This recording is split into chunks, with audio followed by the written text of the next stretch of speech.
India سے شو کے لیے 1000 سے زیادہ پیغامات ملے لیکن جا نہیں سکتا۔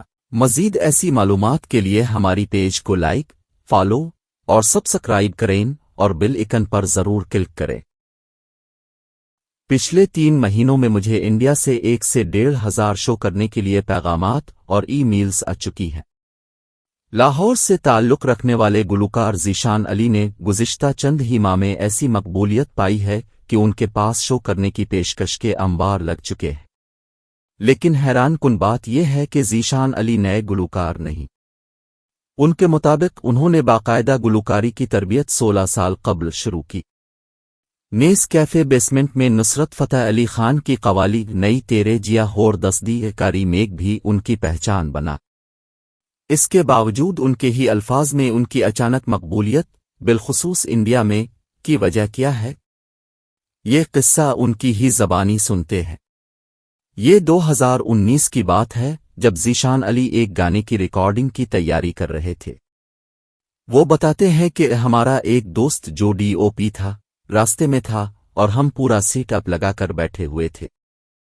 کیمرہ لگا ہوا تھا، مائک میرے سامنے تھا۔ آرٹسٹ کو ایسا ماحول مل جائے تو فوراً موڈ بن جاتا ہے۔ تو ہم گانے لگے۔ ذیشان نے گانا شروع کیا تو ان کے دوستوں نے ریکارڈنگ شروع کر دی۔ اس وقت انہوں نے ایک غزل کے چند اشعار گائے، سادگی تو ہماری ذرا دیکھیے۔ اس وقت مجھے 2 شعر زبانی یاد تھے، میں نے وہ گا دیے۔ اسی طرح گلوں میں رنگ بھرے اور 18-19 ٹریک بیٹھے بیٹھے گا دیے۔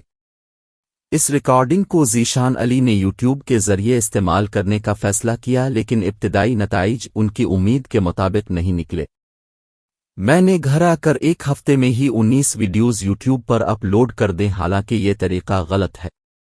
4-5-6 ہزار لوگوں نے دیکھ لیا۔ میں پھر اپنا کام کرنے لگ گیا۔ ذیشان علی بتاتے ہیں کہ کچھ عرصہ قبل سادگی تو ہماری ذرا دیکھیے کا گیت سوشل میڈیا پر مقبول ہونا شروع ہو گیا، لیکن اس مقبولیت کی وجہ سے وہ اب تک لاعلم ہے۔ 6-7 مہینے پہلے ایسا پتہ نہیں کیا ہوا کہ سادگی تو ہماری ذرا دیکھیے پر بہت زیادہ ریلز بننے لگے انسٹاگرام پر۔ کسی نے اپنی تصویر کھینچ کر پیچھے آڈیو لگایا تو مجھے بہت اچھا لگا کہ لوگ کنیکٹ کر رہے ہیں۔ اہم بات یہ ہے کہ ان کی مقبولیت انڈیا میں بہت حد تک بڑھی۔ اس کا ثبوت وہ اس انداز میں دیتے ہیں کہ میں نے 3-4 مہینوں میں 40-50 شو کیے ہیں دبئی میں۔ ان میں سے 2-3 تھے جو پاکستانی لوگوں نے آرگنائز کیے ہوئے تھے۔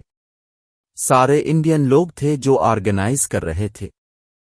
ان کو انڈیا سے بھی شو کرنے کی پیشکش آ چکی ہیں، لیکن فی الحال ان کے راستے میں ایک رکاوٹ موجود ہے۔ وہاں کوئی ایسا قانون ہے کہ پاکستان سے کوئی آرٹسٹ انڈیا ٹریول نہیں کر سکتا۔ یہ قانون ان کی ایک بڑی خواہش کے راستے کی رکاوٹ بھی بنا ہوا ہے۔ ذیشان کہتے ہیں کہ میری زندگی کی بڑی خواہش ہے کہ میں دلی میں ریختہ فیسٹیول میں پرفارم کروں۔ وہ بتاتے ہیں کہ مجھے سننے والوں میں بڑی تعداد 24 سے 36 سال کے لوگوں کی ہے۔ علاقے کی بات کریں تو 85% لوگ انڈیا سے ہیں، باقی پاکستانی ہیں۔ مجھے نہیں پتا کیسے، کیوں، لیکن ایسا ہی ہے۔ اپنے سفر کے بارے میں ذیشان نے بتایا کہ میں نے 16 سال پہلے گانا سیکھنا شروع کیا تھا۔ لاہور میں میوزک اکیڈمی کا کلچر ہے، لیکن یہ سفر آسان نہیں تھا۔ پتہ چلا ہر جگہ مختلف گھرانے ہیں۔ کلاسیکل والوں کی ایک الگ ہی دنیا ہے۔ سب سے پہلا ریئلٹی چیک یہ ملا کہ جو کلاسیکل گھرانے ہیں وہ کسی عام بچے کو مانتے ہی نہیں ہیں، یعنی قبول ہی نہیں کرتے۔ ان کا ماننا ہے کہ پاکستان میں کلاسیکل موسیقی کے زوال کی بھی یہی وجہ بنی۔ آخر اتنے اچھے میوزک، کلاسیکل موسیقی کے زوال کی وجوہات کیا ہے؟ کوئی کسی کو وہ علم دینے کو تیار نہیں ہے، اسی لیے یہ غائب ہو گیا۔ اس میں بھی ان کا ہی کردار تھا جو وہ میوزک کر رہے تھے۔ ایک ایسی فضا تھی جس میں ہر موسیقار دوسرے سے جیتنا چاہتا تھا۔ وہ ساری زندگی یہی لڑائی لڑتے رہ گئے۔ لیکن خود وہ بھی کلاسیکل موسیقی کی وجہ سے ہی مقبول ہوئے، تو اس کی کیا وجہ ہے؟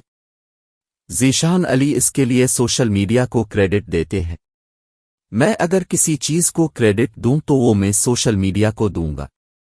میری محنت تو ایک طرف رہ گئی، لیکن کردار تو سوشل میڈیا نے ادا کیا لوگوں تک بات پہنچانے تک، ورنہ میں جو بھی کر رہا تھا، اچھا گا رہا تھا، برا گا رہا تھا، میں اپنے گھر پر ہی گا رہا تھا۔ ذیشان کہتے ہیں کہ سوشل میڈیا نے سب کو ایک جیسا موقع فراہم کر دیا ہے۔ پہلے صرف ایک پی ٹی وی ہوتا تھا، اب کو دروازے کے باہر کھڑے رہنا پڑتا تھا، چانس کے لیے کوئی پرچی، کوئی سفارش کا انتظام کرنا پڑتا تھا۔ اب سب کے پاس ایک جیسا موقع ہے ڈیجیٹل کی صورت میں۔ آپ اپنا کام لوگوں تک پہنچائیں، اگر اچھا ہے تو اسے پر لگ جائیں گے۔ ذیشان کا کہنا ہے کہ جب آپ اپنی مہارت کو اس حد تک لے جائیں کہ وہ ایک سچ بن جائے، ایک حقیقت بن جائے، تو آپ کے لیے مواقع خود پیدا ہو جاتے ہیں۔ ان کا ماننا ہے کہ سوشل میڈیا صرف صارفین تک پہنچنے کا ہی نہیں بلکہ پیسہ کمانے کا بھی ذریعہ ہے، جسے اپنانے سے آرٹسٹ کو کترانا نہیں چاہیے۔ جب خواتین کھانے پکانے کی ویڈیو سے پیسے کما سکتی ہیں تو آرٹ کیوں نہیں؟ اگر ایک آرٹسٹ ایک گانے پر 10 لاکھ لگاتا ہے اور اسے 1 ملین لوگ دیکھ لیتے ہیں یوٹیوب پر، تو 4-5 لاکھ روپے تو واپس آ ہی جائیں گے، اور اگر اسے کچھ شو بھی مل جاتے تو اپنے پیسے تو ریکور کر ہی لے گا بلکہ منافع کما لے گا۔